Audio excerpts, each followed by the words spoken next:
This week, our lucky ladies are Jeannette Reyes and Mona Abdi. From the news desk to making major pivots and becoming digital media mavens on their own terms, Jeannette and Mona know a thing or two about breaking the rules to create their own luck. If you are on the precipice of a pivot, this episode is for you. Jeannette and Mona are opening up on the record, telling you exactly how to pivot with power.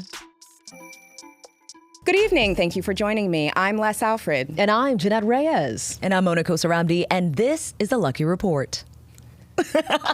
Well, welcome back to She's So Lucky. My name is Les. I am so happy to have you here. If you're listening to this episode when it comes out, you know it's a brand new year. It's January. And here on She's So Lucky, we're talking about having 2026 be our luckiest year and doing that by breaking the rules. So if you listened to my solo episode last week, I talked all about what breaking the rules meant. I'm not telling y'all to do anything illegal. Don't slash that man's tires. Don't go to jail. We're talking about pushing up against norms and limiting beliefs in order to have our luckiest year. And when I think about a way to break the rules, I think about leaning into pivots. So naturally, if we're going to talk about pivots, I had to invite the queens of the pivot to the podcast. Please join me in welcoming Jeannette and Mona from Awf the Record. Hi. What an introduction. Hello. Thank you. It's good to be here. It's so good to have you. I've wanted to have y'all on the podcast forever. I'm so glad we're making it work. Yes. We also had you on our podcast. And when I tell you, it is one of the most watched. Like, you dropped so many gems that we're going to need to have you back. I'm so excited.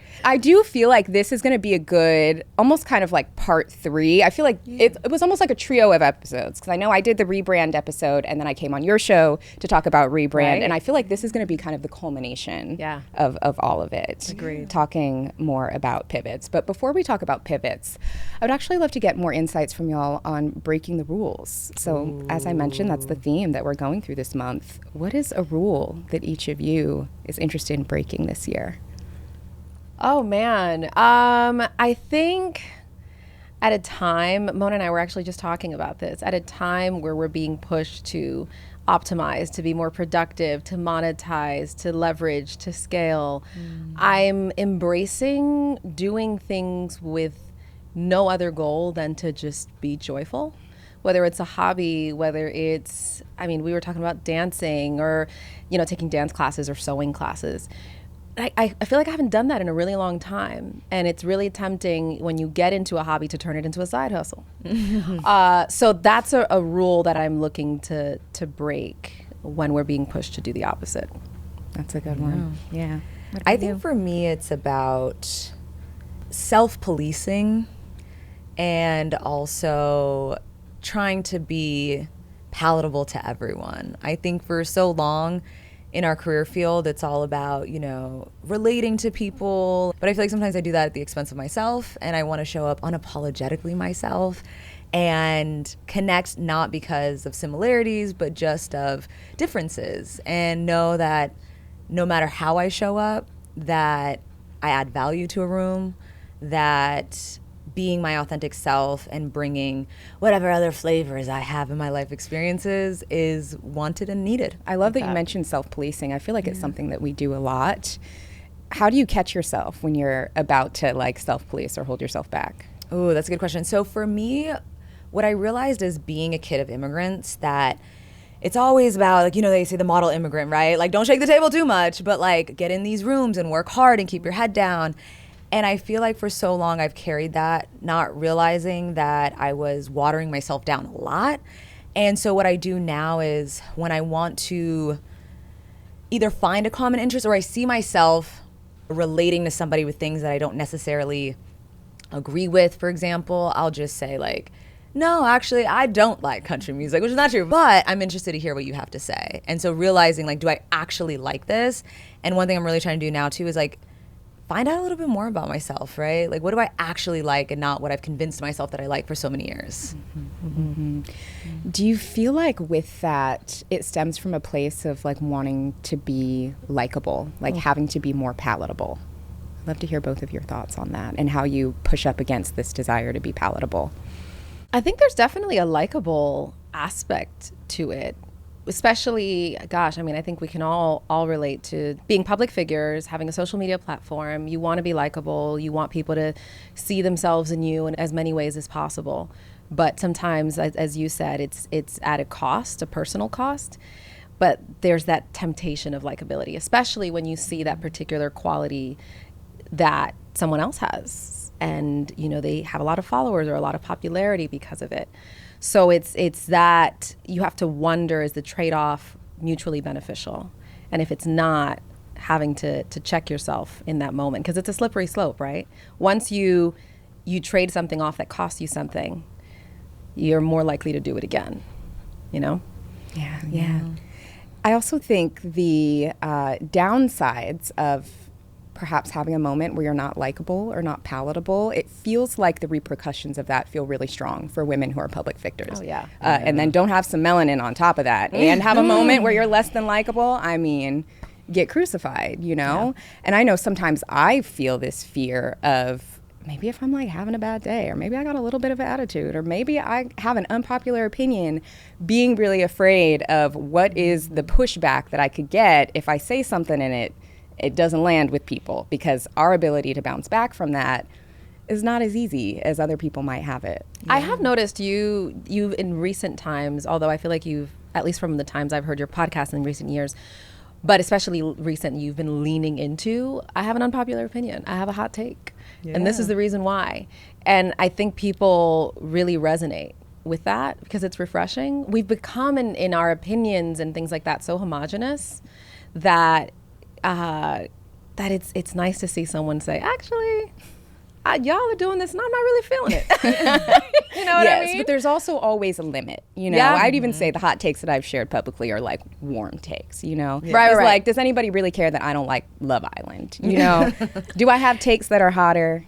Sure do, but like, how much of that can we really I'm share? dipping my toe into Right. the water. I'm not going full. Right. Yeah. Because I also think we've seen examples where we've seen public figures who are Black women in particular maybe share something that doesn't quite land or isn't well received, or maybe it wasn't the right moment to share that take, and they are crucified. Yeah. The grace that's extended to some is not extended to us. Yeah. And it's an unfortunate truth, but I think part of what you were saying, and something that I'm working on now, is a distress tolerance, right? So knowing that when you share that take that may ruffle some feathers, it's okay, and I can handle it and I can sit in it. And that helps with the pivot that we were talking about as well. When you take that leap of faith, when you change direction, everything feels unknown, knowing that you can handle it and you can sit in the discomfort, I think is very important. Definitely. So coming back to pivots, love that you brought us there. You both have been really public, specifically about your career pivots. I mean, anybody who has followed you for maybe an amount of time knows that you both have a news background. You have made your respective pivots out of news into media in other forms. So I would love to talk a little bit more about how those pivots felt for you in the moments that you were doing it. I also know my audience will write in a lot, even about my own pivots, and saying, hey, I feel this need to make a change. I feel like maybe it's time for me to do something else. How do you know when it's time to make a leap? So I'd love to go back to those moments for each of you when you knew it was time to move a different direction. You were first. That's a good one. Oh, Lord. I'm The just saying to you intuition what is I needed, too. screaming at that point. For me, it was this nagging feeling, knowing that there was a misalignment.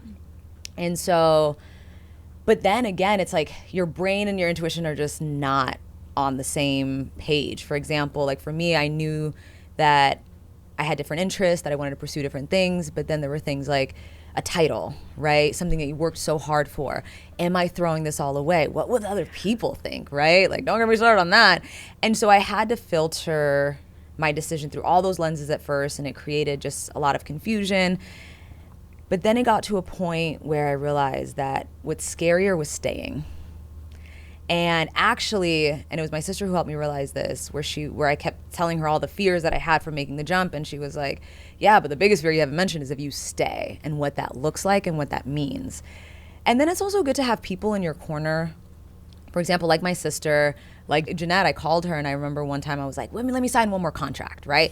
Is in 2-3 years, there's no real harm in that. And she was like, yeah, but you're gonna look up, and that's 2-3 years that you could have been. And it's exactly what has happened, which is building, learning, making mistakes, getting back up, trying all of these new things, and growing so much that I have in the last 2 years that wouldn't have happened had I signed another contract, for example. Yeah. So good. So good. What about you? I would say for me, it was an interesting position to be in because I actually really, really loved my job. Like it did not feel like work at all. And it was hard for me to both accept that you can love your job and enjoy it and yet still feel a growing misalignment. I had always felt like a pivot happens either out of desperation, out of frustration, out of resentment. And so these two things for me felt like they couldn't coexist. And in fact, it felt like I was asking for a lot, like I was kind of being spoiled, right? But ultimately, I asked myself, what are the things that I really want? And I wanted flexibility. I wanted freedom. A lot of people don't know that when you're in news, you're not allowed to, in my case, take on any brand partnerships, right? You don't want to run into an issue where your objectivity comes into question. So I truly had to choose one or the other. And I basically decided 3 months before the end of my contract. I gave myself a little bit of a litmus test. I had proposed a compromise to my employer. And I told myself, if they say no, then this is the sign that I have to move on. And I was fairly sure that they were going to maybe meet me somewhere in the middle. And ultimately, we couldn't make it work. And the minute I heard no, it was like I woke up, and it was everything, the noise of worry and doubt and all of that quieted. And immediately, I knew I have to walk away. And the rest was logistics. Like I always say, a pivot starts when you make the quiet decision with yourself that you want something different, and the rest is just logistics. So the following 3 months, that's when I started doing my research and finding a manager, and obviously you're looking at the finances and all of that. But I would say the scariest part wasn't so much the leap, it was dealing with opinions. What would people think? I think there's a lot of value placed on titles, especially in our culture, titles and your job being your identity. And if you don't have that, then what are you? So that was, I would say, the most challenging part. But it felt really freeing to walk away and bet on myself ultimately. Yeah, once you made the decision, following it through. Exactly. I want to come back to something that you just mentioned where you thought, am I being spoiled by asking for this, asking to kind of have it all, right? Have this enjoyment and the alignment. Mm-hmm. Why do you think that is? Why do you think we feel like it's almost too much to ask for to have the things we want? I think being first gen, a woman, being a minority, like there's so many things where you're conditioned to believe that if you've made it to the top, especially at a place where there aren't a lot of people like you, especially when so many people have poured into you and sacrificed for you. I mean, there are people who left their country for you to come here and say you want joy and fulfillment in your job. You know what I mean? Like, how about a good paycheck and status? Like, isn't that enough? And so that's where it feels like, oh my goodness. Rising for the ancestors every morning is a heavy load. It is. Exactly. And I think that conditioning will have you thinking to want something that is fulfilling to you and to evolve is a betrayal to yourself and the people who sacrificed for you. It's a slap in the face. My larger family initially felt that way. My mom was like, girl, go for it. Like she was fully on board with me going for it. And so as Mona mentioned, having people in your corner who are encouraging you, who are also kind of holding you accountable, who know like, okay, this is what you want, but this ain't matching up, right? Someone who can call BS. Because it's easy to tell yourself, well, the paycheck is good, the status is great. And someone can say, but you wanted freedom and flexibility. Like the math ain't mathin'. Having someone like that in your corner, as opposed to someone that's telling you to quiet down your intuition, goes a really long way and helps you step into that leap or pivot with boldness, which is what you need, because you're going to get the criticism. And if you're not 10 toes down, it's either going to be an unpivot or a weak pivot. You know what I mean? Right on back to where you started. You turn at that point. So in this episode, Jeannette, Mona, and I are talking about the process of building our businesses. And if you're building a business, something that is a non-negotiable is having a website for a business, a side project, literally anything. And if you don't want to turn building a website into a whole ordeal, you should definitely use Durable. Build your business with Durable. It's your AI partner that creates your website, writes your content, and helps you grow online. Basically, everything you need to launch and look professional all in one place. What makes Durable different is how little mental energy it requires. You tell it what to do, and it builds your site for you. The copy, the layout, the design, and it actually looks good right away. No coding, no design skills, no spiraling from having to make a million decisions. It also gives you the things people usually forget about until later, like built-in SEO, analytics, a blog, so you're not constantly adding new tools as you grow. Everything lives in one place, including things like managing contacts and invoices. It's one of those tools that just makes sense. Focus on what you do best and let the rest be handled. Visit durable.com/balanced and get started with Durable for free today. And when you're ready to publish your website, use the code BALANCEDLESS for 30% off all plans. That's durable.com/balanced. Try it for free and then use the code BALANCEDLESS for 30% off your plan. Why is finding a good bra or shapewear so hard? Finding what's actually comfortable and supportive feels like one of those things you don't realize you're missing until you finally get it right. And that's exactly how I felt when I tried Honeylove. I initially tried Honeylove because I was just tired of bras that looked good but didn't feel good, or shapewear that rolled down the second you moved. And Honeylove genuinely surprised me. Their bras are wire-free but still so supportive, and they work for all shapes and sizes. I don't have to keep adjusting or pulling anything down, and I can actually wear them all day. While their classic bras are fantastic, I've actually been loving their newer bras, including the Crossover Contour Bra and the Cloud Embrace Bra. Now, they give you that smooth, contoured shape, but they still feel light and comfortable, and it's honestly wild how supportive they are without underwire.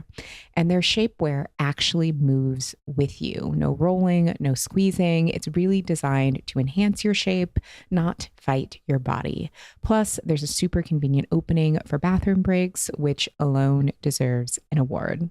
Honeylove is female founded, designed by women who actually wear the products, and it shows. A great outfit really starts with the right foundation, and Honeylove has become that for me. Treat yourself to the most advanced bras and shapewear on the market. Use our exclusive link to save 20% off Honeylove at honeylove.com/lucky. That's honeylove.com/lucky. After you check out, they'll ask where you heard about them. Please support our show and tell them we sent you. Experience the new standard in comfort and support with Honeylove. One of my favorite rituals is something I call a weekly money date. I sit down, look at my finances, check my goals, and get really honest with myself about where my money is going. And heading into 2026 with some big financial goals, I wanted a tool that actually supports that habit, which is why I just switched to Monarch, and I am loving it so far. Managing your money doesn't have to be a struggle this year. Monarch is the all-in-one personal finance tool designed to make your life easier. It brings your entire financial life, budgeting, accounts, investments, net worth, and future planning together in one dashboard on your laptop or phone. Start your new year on the right foot financially and get 50% off your Monarch subscription with the code LUCKY. Now, what I love about Monarch is how proactive it is. After the chaos of the holidays, it made it easy for me to review spending, reset my budgets, and get clear on what I want my money to do this year. It also helps you build realistic goals based on your actual numbers, not just resolutions that you forget by February. The weekly recaps are huge for me. Monarch flags spending spikes, changes in net worth, and keeps everything visible so nothing sneaks up on you. And the built-in AI tools feel like having a financial coach on call, whether you're tracking trends or planning your next move. This new year, achieve your financial goals for good. Monarch is the all-in-one tool that makes proactive money management simple all year long.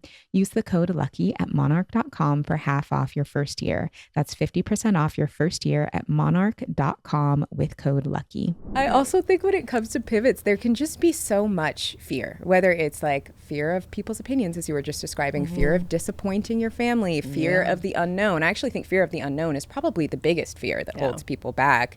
Did either of you experience that while you were making your respective pivots of, okay, I'm stepping into something that is entirely new for me. I don't know what's next. How do I handle this? Yeah. I mean, it's so scary. It feels like you're walking into the darkness, right? But what I realized time and time again is that we think of every worst case scenario possible. Like, what if all of a sudden I'm jobless, right? Now nobody wants me. Or what if, and then like insert a possibility that's not even on the table, right? But we never think of the what if it all works out? What if good things come from this? What if I get even more opportunities? And it's about just leaving space for that and realizing that like you have to think as many positive thoughts as you think negative thoughts, because the negative thoughts will consume you otherwise, because that's what we are programmed to do, right? The fight or flight. And you want to take that flight, you want to leave and go back to what's comfortable. But I feel like we're talking about 2026, and one of the goals that I have and I realize is change happens in discomfort. And the reason why you're so uncomfortable is because you're learning new skills, you're adapting, you're changing. And if you don't sit in that discomfort, then you're just going to plateau. And I feel like that's scary. That's what we should look at. What's scary is looking up 10 years later and realizing that like you've done nothing that you've wanted to do, that you're in the same spot and you're miserable. That's scary. That's the scariest. Yeah. To be. I would say there was a lot of fear, right? Because I'm also going into a fairly new industry to everybody, right? I'm going into full-time content creation. I say combat your fear with knowledge and receipts. Receipts in that, hey, I can do the big things. I've shown myself to have good work ethic, to do my research. I was reaching out, I was DMing influencers, I was DMing managers, I was looking at the numbers, I was looking at my savings account. Like, I think it's fair to be very, very practical. And I think that heck, I was like, I can't burn any bridges. Let me be friends with the news director across the street. Just in case. Because I think it's good to be realistic and have a plan A and a plan B. And I think knowledge and research will calm some of that fear. However, I'll also say that most of it is mental. You can have the logistics and all of that, but if your mind isn't in it and you don't truly believe in yourself, anything's gonna knock you down. Any headwind is gonna take you out and you're gonna freak out. You don't owe the old version of you a lifetime subscription. So not feeling guilt for wanting something different. Actually feeling like, man, I'm doing what I'm supposed to do as a human. I'm supposed to evolve. I'm supposed to want different things. I'm supposed to, take myself out of my comfort zone. Like, you are doing what I think is like your birthright. This is what it is to be human. And that relieves a lot of the pressure and a lot of the guilt and allows you to really enjoy, which is what you should be doing, enjoying your pivot. It's exciting. It's a new chapter. You're about to find out things about yourself that you never knew, things that you're good at, things that you might need to work on and hire for. We have some moments of being humbled sometimes in a pivot. Exactly. But I say more than anything, it should be exciting for you. Yeah, definitely. I can share so many of the sentiments that you both said. I know, especially when I was gearing up to leave my job to go full time, it was probably like a 2-year process to really feel ready. And a lot of that was realizing, okay, I don't have a safety net outside of myself, particularly financially, or if this doesn't work. So how do I build the safety net? For my own definition of safety, what makes me feel safe, and how can I put as much of that in place as possible? And it took like a 2-year plan to get there. And then once those things were in place, I was like, okay, now I feel like I have something to catch me if I fall. But I think sometimes if we want to kind of bury our head in the sand with the details of it and then be like, just going off vibes. I'm just going to go. Yeah. It could work, but it seems like such a more stressful way to go. But it's also, I mean, the first version that you just mentioned is not sexy, right? Oh, I spent 2 years researching and planning, and I spent about 2 years. I made that decision 2 years before I actually made the decision, right? Talking to people, and actually talking to people saved me from making one of the biggest mistakes that I would have. I would have went from one situation right back into the next situation, and it took talking to people, doing that research. That's not sexy, but eventually you get to the same place, right? And you get to it a little bit more well prepared and well equipped as well. I think that's why, like, yes, we could say, like, release your job. What did Beyonce say? Release your job. But it doesn't work that way. It's more about realizing, like, what skills do I have? Let me do an inventory check. And how can I use that and develop it in the context that I have to set a runway so that I can take off? Yeah. Of the people that you talked to, was there a piece of advice that you got that you felt was particularly helpful? I talked to Carrie Champion, and it was in the middle of my decision. I think she asked one question, and it opened the floodgates. And I'm like, girl, this is what I'm dealing with. I'm trying to figure out if I'm going to leave, and da-da-da. And I'm like just trauma dumping on her, poor thing, right? the way she just put into perspective, she just looked at me and was like, are you crazy? Like, what are you even debating? Like, of course that's a right. And just her assurance made me like just take these like glasses off and look at the situation in a completely different way, where I was like, wait a second, I can see what you're talking about, and maybe I am ruminating and I'm too caught up in what people think and what this looks like, and am I making a mistake, and again, all the stuff that we talked about. But for some reason with her just like taking that 30,000 foot view and being like, are you crazy? The decision is easy. This is the right decision, and like look at the possibilities and what the doors that can open for you. I always felt like that was the flip that switched, that I was like, oh, okay, yes, this is what I need to be doing. Yeah. Having those people that sometimes can show you the things that you may not be seeing when you're so close to it is really important. And I think what I've gathered from watching the two of you, it also sounds like you've been that for each other. You've been a big part of each other's pivots and been that support system for one another. Can we talk more about your friendship, how it's evolved, and how you've supported one another through your pivots? Trauma bonding? Yeah. We are the same person. I feel like Sometimes any sort of like work friendship or professional connection is a trauma bond in my experience. Yeah. Oh, 1,000%. Oh man, I mean, I think it was that we came from the same industry, and so gosh, we both could relate to how restrictive it was, the dreams that we had outside of news, and what we, heck, even the podcast, we couldn't do the podcast together because then the companies would fight over who owned the podcast. And that, as we kind of shared that with each other, you start kind of realizing like, man, we've been talking about this for years. We're like Pinky in the brain. There's no Pinky, it's just brain. Like, we're here to take over the world. And like, those are our conversations, right? On a Tuesday, I'm like, listen, Jeannette, this is how we're gonna take over the world. And you need that. And then you're like, so I renewed my contract. Right? You need that friend that has that little crazy, right? Yeah. Your crazies have to match. And we're literally morphing into the same person because everything tracks. At this point, you got to convince me you're not. But yeah, like, I think having someone who is just as career oriented, who has, like similar values and a work ethic. Yeah. That is so important. And also who will give it to you real, right? Like, you're not going to let me just throw something away and be like, yeah, girl, whatever your heart desires. It's like, no, I'm going to sit you down. Yes. I cannot imagine Jeannette ever saying whatever your heart desires if you have some sort of. Yeah, I don't think that's ever come out of my mouth, actually. I cannot picture it. I call it a board of advisors. And it's basically people that you consciously and intentionally select to form the group of people that will pour into you and guide you and give you advice. Mostly professional, but it can be professional and personal. And for me, it's my mentor, it's my mom, it's Mona and a couple of other friends, but these are all people who know me in different ways. Like, my mom knows my trauma and how it manifests itself, right? So like, for me, there was a job I renewed twice. Even Mona was shocked. I was depressed at this job, like very clearly depressed. And I renewed because I was chasing the money. Like, for me, I would do anything for financial security, even at the expense of my mental health. So having someone that can tell you, hey, I think this is your trauma speaking, and making you make decisions that are going to cost you more than you're willing to give. I always recommend people have a board of advisors and cut it off beyond that. Because at some point, too much advice from people creates noise and you get decision paralysis and you're nowhere. But these are the people that I consulted when I made my pivot, who've known me for many, many years. And these are people who could all say, I think you're ready for this. This aligns with who you are and what you're capable of.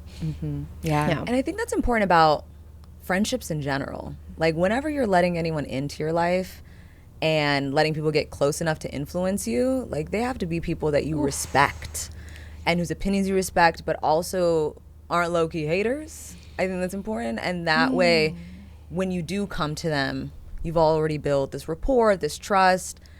But if you're always keeping your cards close around them, or you don't trust their opinion, of course they're not going to give you the solid advice. Right. But also, like, why are you keeping that energy around you? Right. Right. Yeah. Or even people who, I think it's important to know who to go to for what. You know what I mean? Yeah. Or even if people are maybe in a season where they feel like maybe I have these old friends back home and I've kind of outgrown it or whatever. It doesn't mean that you just cut them off, but it means they're not on the board of advisors. You know what I mean? They're not who you go to for that. If their vision can't fully see where it is you're trying to go and they can't give you insight that's going to actually be helpful, whether it's an opportunity for you to grow or if it's like, girl, you're ready, go for it. Right. You got to have that discernment to know who to go to. Absolutely. And we look at things in black and white.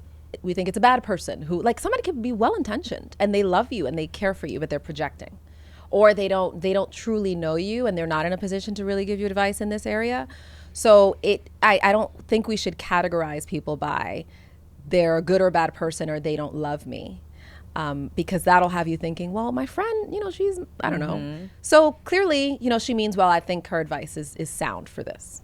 That's a really good point, because I feel like some of the worst advice I got early on were from mentors and they were well-meaning. Yeah. But they can only give you advice based off of their experiences and their own fears and their own limitations. And to a certain level, there comes a point where you outgrow, I think, your mentors. Oh, definitely that. And it got to a point where, like, early on, I'm like, I want to be where Robin Roberts is, right? And I'm here, this intern, and they're like, yeah, honey, that's sweet, that's cute, but you should start off in like small town Texas, and like, who knows, you might get married in Dayton, Ohio. Ooh. No shade to Dayton, Ohio, but I was just like, why are you already making my dreams smaller? Yeah. And they might want to be managing your expectations, or they don't want you to be disappointed. But yeah, you're right.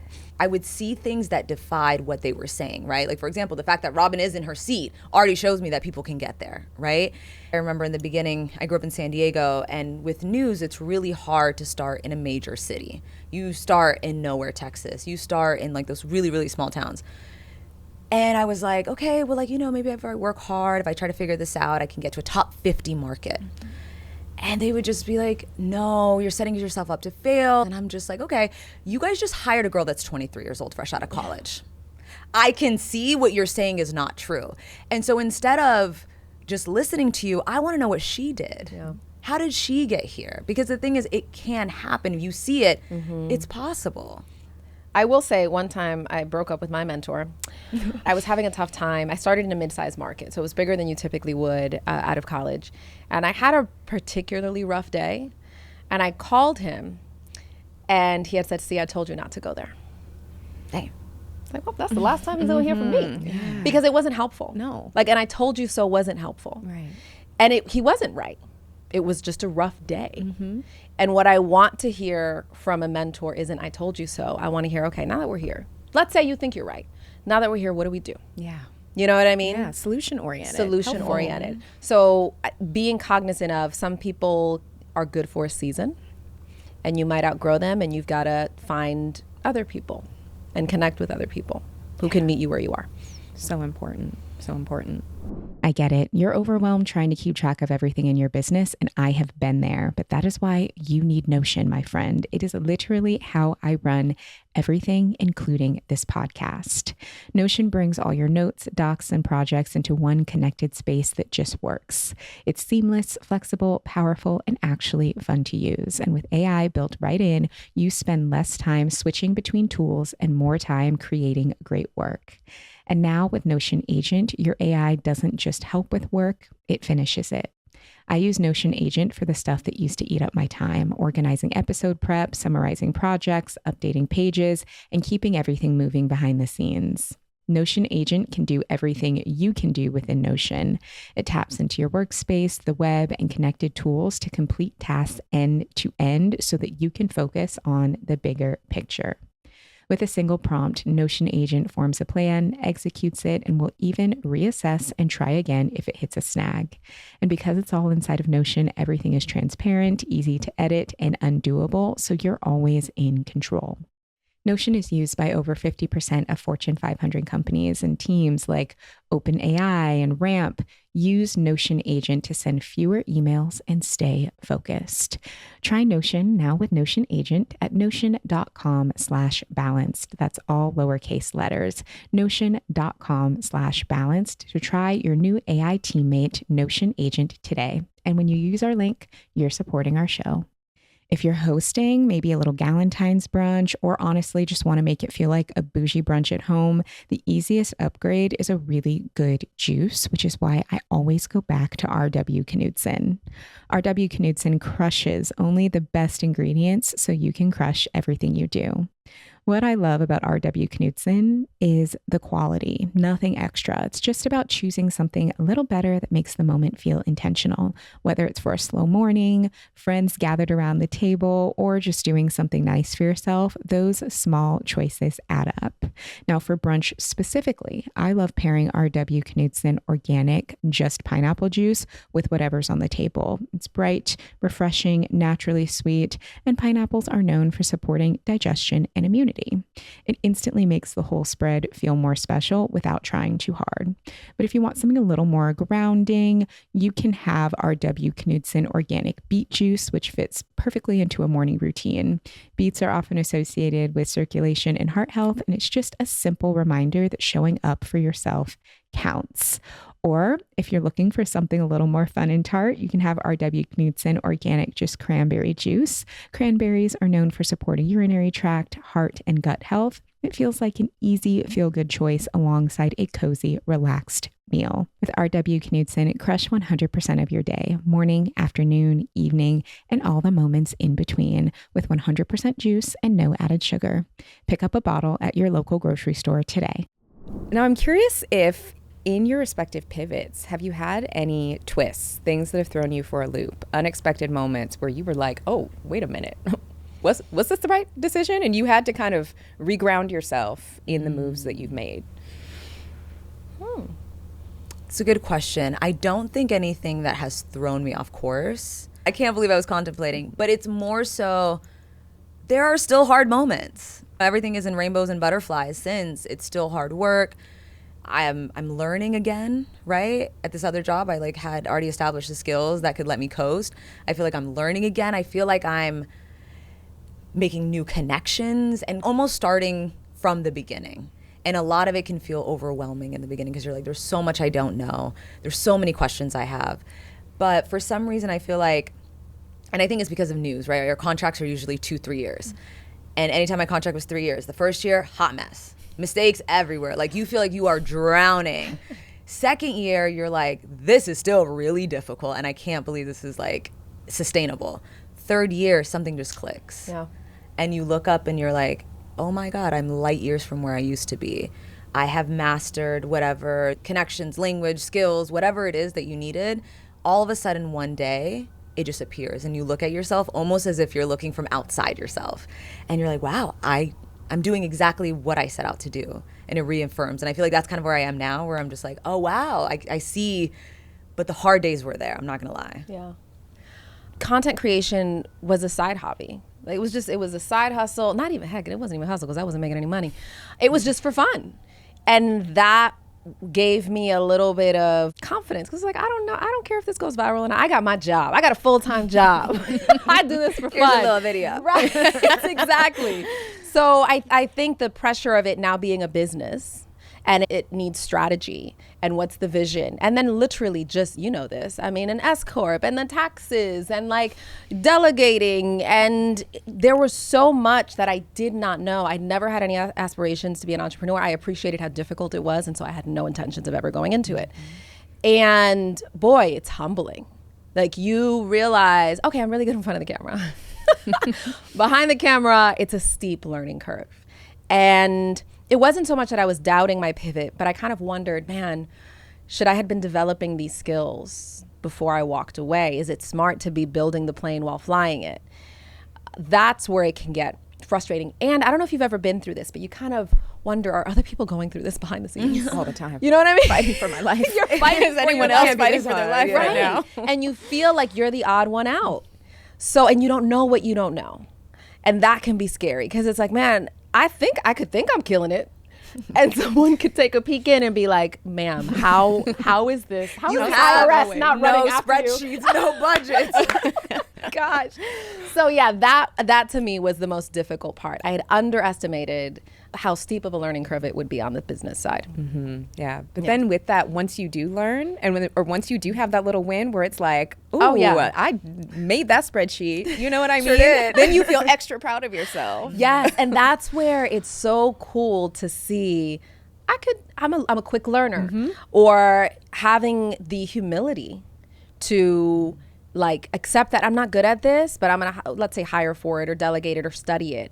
And I'm a big advocate, and I do regret not doing this, documenting, even if it's journaling the journey, because then you're able to, speaking of receipts, kind of go back and see, man, I was here. Look at where I am now, and you're able to appreciate your growth a lot more. For me, it was just like, to write it down makes it real. I'm going to ignore this chapter. I'm just going to say that I appeared. And I knew everything. Yeah. So it would have been nice to be able to look at some journal entries of me wondering, what is an S corp? Right? Why is the IRS calling me? But it's really cool to grow and to see your growth. It's so true. And even if you don't formally document it, I feel like there are little bits of it that you can still find. I had a little project that I was doing earlier this year where I was digitally decluttering because it was like my iCloud mess, my Google Drive mess, all of this stuff. Did you organize your Google Drive? I organized everything. And I went back from the beginning of content, the beginning of the podcast, and I was looking at some of my old little sheets that I made years ago of when I like had my first ad and the podcast made like a couple $100, or when it first hit 1,000 downloads or whatever, those little milestones in my old little spreadsheets. And as I was organizing things and figuring out what stuff was, I saw and I was like, wow, I was so excited for that at that time. And look at how far it's come now. For people who are going through a pivot or any kind of journey, like one day you'll look back and realize you had a story worth documenting. And I think whether it's for yourself or for other people, you owe it to yourself to document your journey, the good and the bad. Damn, that was a good one. Yeah. I mean, I don't have any documents. But you should. No, you should. Don't be like me. You know what? Something that reminds me of, I am so bad about photos. And I realized I don't have any photos of myself that aren't content. Yeah. If I go through my camera roll, it is all videos that are content. Yeah. Do I have any photos of myself actually documenting different parts of my life? Not really. I literally bought a camcorder yesterday because I missed that.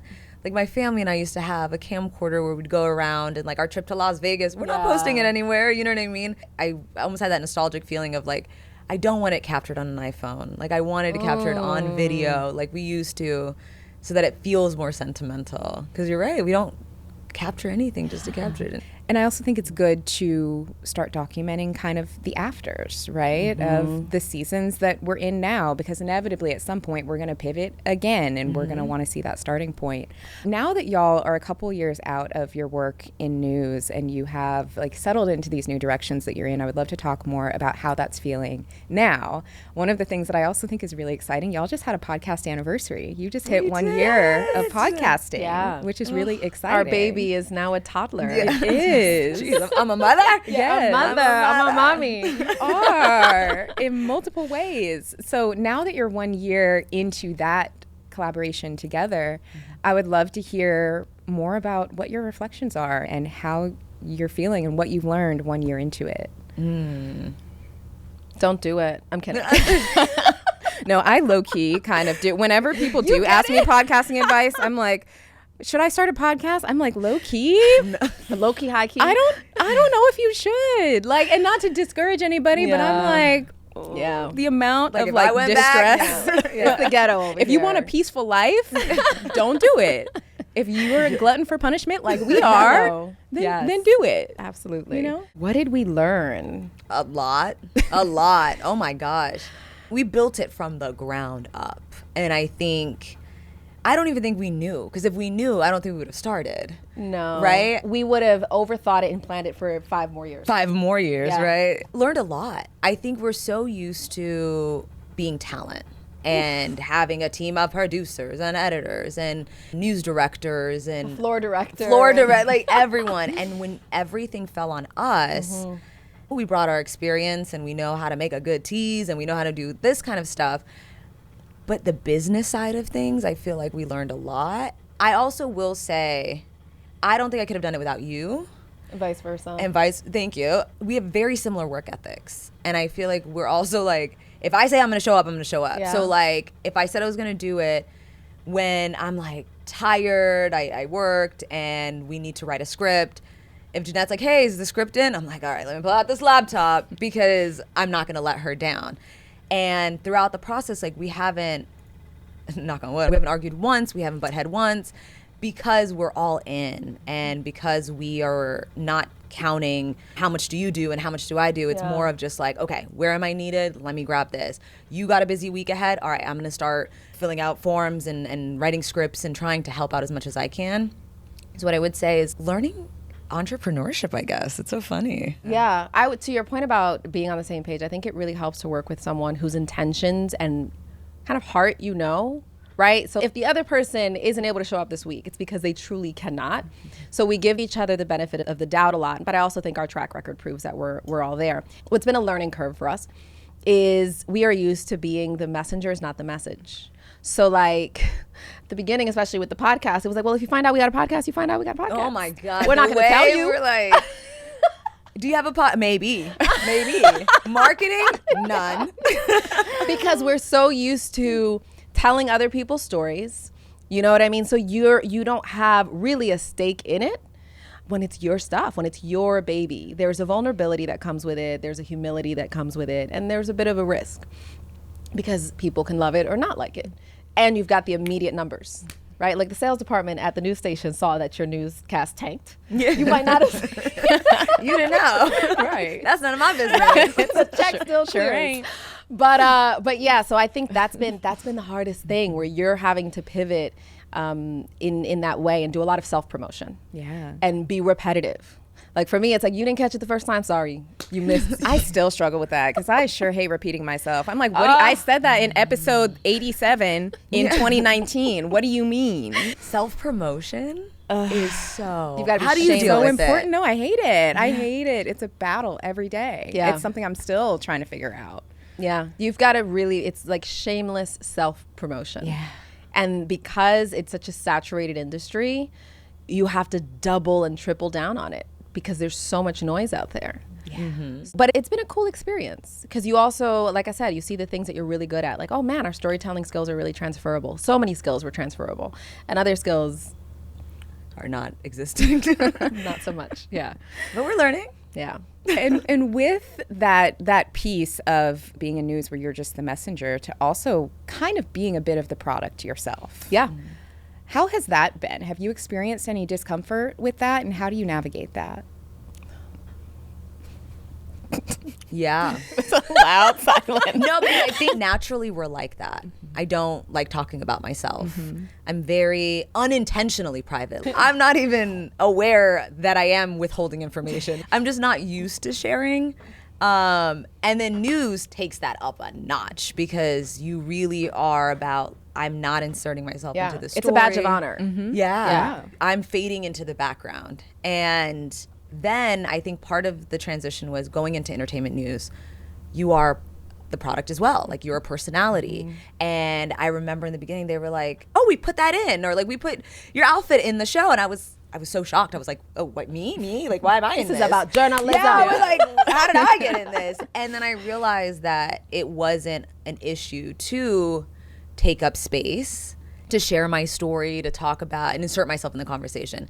And same thing with the podcast, where you want to connect with your audience, and part of connection is trust. And you want to tell them what you're going through and take them on the journey with you. It's a muscle that I'm still learning how to flex. But full circle, kind of what I talked about, what I'm working on is the self-policing. Like, I'm so used to being like, okay, how am I showing up? Being very cognizant of how I'm coming across. Am I talking too much? Am I sharing too much? And just letting that go and just existing. I think that's part of what I'm working on. Mm-hmm. Is there anything about particularly podcasting and having your own platforms that you've really enjoyed that was unexpected? Unexpected benefits, joys you didn't see coming? I think with the podcast, I didn't realize how different people's perspectives were of us. Like, I didn't realize wow, I guess I'm never really vulnerable on social media. Once we shared some of our flaws and some of our challenges and insecurities and all of that, what's been really pleasantly surprising is how great it feels to be seen, for people to connect with you in your flaws, in your insecurities, right? Like, it's not the wins necessarily. It's like, oh, I struggle with that too. Like, I was talking, we did a podcast about retrospective vulnerability, which is something that I do. I share my struggle after chapters close. We got a pretty bow on top, and I'm going to tell you about what had happened. And I shared why that is. And the number of people that came out and said that they also do the same thing and that they also struggle with that and shared the same reasons was really refreshing, because I was nervous about sharing that. I didn't want it to sound like I was being fake or any of that. So that return has been really good, especially as someone who is always fearful or nervous of being vulnerable. To piggyback off of that, I feel like the most gratifying or surprisingly enjoyable part of all of this has been people walking up to us and saying that they listen. It will never get old. There are people on the other side. Yeah. Well, because think about it, like, I've spent many years in network news, and so people would come up and say, "Oh my gosh, I watch ABC, I saw you on GMA or whatnot." But when it's from this little old podcast that you started and put all this hard work into, and you're in New York, and two people stop you and they're like, "Oh, we love your podcast," I can't even explain. If I could bottle that little feeling of just gratitude and gratefulness and joy to know that somebody took the time to listen, you know what I mean? It's the biggest compliment that someone is willing to walk around with your voice in their ears. Yeah. I still feel like it's weird and don't believe it. And when Right. people say that, I'm like, oh my God, really? You Yeah. do? Yeah. Thank you. My God. Especially, and then again and again. It's like, oh, Yeah. you chose me. Yeah. For a whole like, hour? you like me. What? Because I don't really be listening to myself like Yo. that. You know? I don't Yes. even know what I sound like. I Honestly, know. I don't know. I'm not gonna lie. I vividly remember every morning when I was getting up at 3 a.m. in the morning, doing live shots in LA, just Yeah. listening to you and be like, okay, what episode do I want to listen to today? And then just getting on that weekly schedule. So yes, people are listening right here. You were also one of the few that was consistent. Like, I appreciate it, because I would listen to you when I was, I did 4.5 years long distance, and I was in Philly. My husband was in DC, so I would listen to you on my 2.5 hour drives. And the way, I'm sorry, but if you missed a couple weeks, you have disappointed me. I was looking forward to this drive, and with you, I knew I could count on you every week to get me through the drives. Yeah. That consistency piece, I think, is really key. You really do have to show up for people and show up with your message. You can't ghost your audience. No. Yeah, you can't. Yeah, it's so true. It's like a Yeah. cardinal rule. You said Show up for something the people. other day in a post. I wish I could repeat it back to you, but maybe you remember as well, where you're saying consistency is something to you. I may have said it was my superpower or something. I know think I've said that's what things you like said, consistency and yeah. discipline are my superpower. I just clicked with me where I'm like, wow, identifying with something like consistency, where, obviously you could say something like, I'm a messy person or I'm a late person, right? But identifying and with consistency is, yeah. Yeah. I know we make jokes about being crazy. I also make jokes about being crazy because I am. But that is my form of crazy was particularly when I started podcasting, I made a commitment to myself of come hell or high water every Tuesday, an episode is going to happen. So I like that you take it that seriously. And I think those qualities in any aspect of life, personal or professional, take you a really long way. Yeah. And people see it. People appreciate it. And especially if you're making a pivot. I mean, the only way to really do it and make it stick is to show up and to Yeah. be consistent and commit to what it is you're pivoting to. Exactly. Yeah, that's so true. Yeah. So before we wrap up, I just have a couple more questions so that we can get takeaways for the girls, know, because the girls who listen to this podcast, they're so proactive. They love being able to apply things. Yeah. So I would love to hear from each of you. If there's one piece of advice, maybe something that we talked about today that you want to repeat or something new that someone who is considering a pivot could apply to their lives, what would it be? Be kind to yourself. It is difficult. We're all scared. Nobody knows what's on the other side.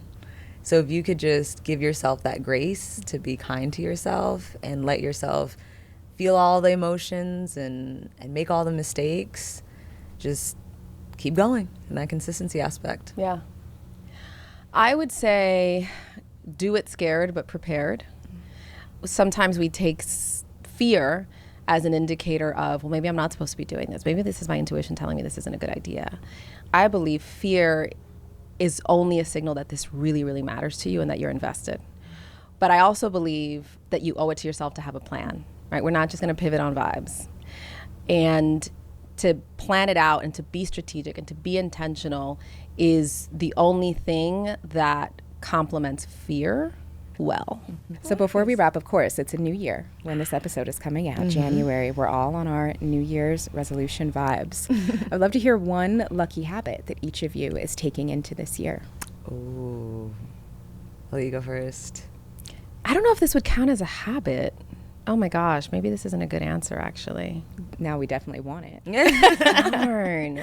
It was my New Year's resolution earlier this year. It was waking up early and finding a hack, and the hack was Pilates. It made me the fear of losing money paying for that cancellation fee without going to the class was enough to get me out of bed. It's like hack your habit. Find a way to get yourself to do something. Be creative. I'm going to take that into the new year. I think that's been probably the most successful New Year's resolution I've ever had because it has paid tenfold. I've been more productive. I'm up earlier. I feel better about myself. That was a great one. Yeah. What do you Would that be considered a habit? Yeah, Okay. definitely a habit. Cool. That's definitely a habit, yeah. Yeah. I wish the gym thing paid me. I'm still donating to the Equinox Fund. You are a I philanthropist. canceled and signed back up just so that they can get their money. But I will be working out this year. For me, I think it's about showing up intentionally. And the reason why I say it's a habit, it's like, for example, like if I'm planning a vacation, to really plan it out. Like if I wanted to go somewhere, putting it on the calendar, getting excited for it months in advance, planning out the excursion months in advance, and like doing that with everything that means something to me. So whether it's a lunch date with us girls, like picking a new restaurant for us to try, or like putting it on the calendar so that it happens, and it happens with intention, where it's not just like, hey girl, are you in the city? Like, let's grab lunch. yeah. Those are always great.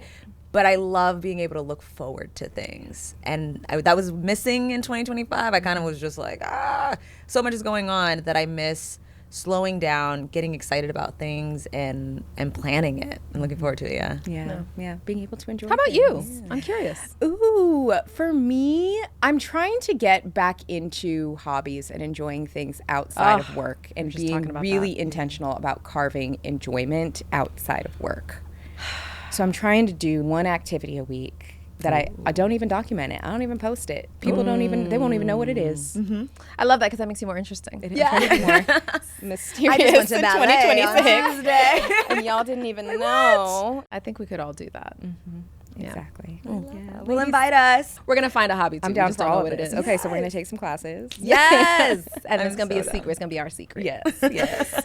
Ladies, thank you so much for joining me. This was so Thank much you for fun. having us. I know. Thank you so much. Thank you all so much for tuning into this week's episode. Make sure you check out the description below. We will have all of Jeannette and Mona's information. Also, make sure that you are listening to Off the Record wherever you get your podcasts. Stay subscribed to both of our shows so that you don't miss an episode. Thank you for tuning in, and I'll see you next week.